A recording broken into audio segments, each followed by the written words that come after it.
JDF soldier killed in motor vehicle crash. Hi again and welcome. This is Links 007 TV News Report, and we'll be right back with the full details to come. Welcome to Links 007 TV News Report, providing you with the best in local and international news updates. This is a place where you can get the most reliable and informative news information.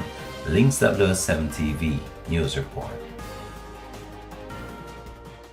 Welcome back and thanks for joining us. This is Links 007 TV News Report.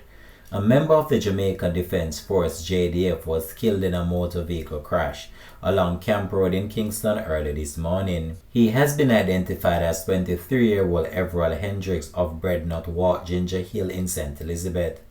Police said that he lost control of his vehicle and crashed into a fence. The incident occurred around 12:30 a.m. in the vicinity of Bert's Auto Parts. Hendricks, who was a member of the Maritime, Air and Cyber Command, reportedly died at hospital.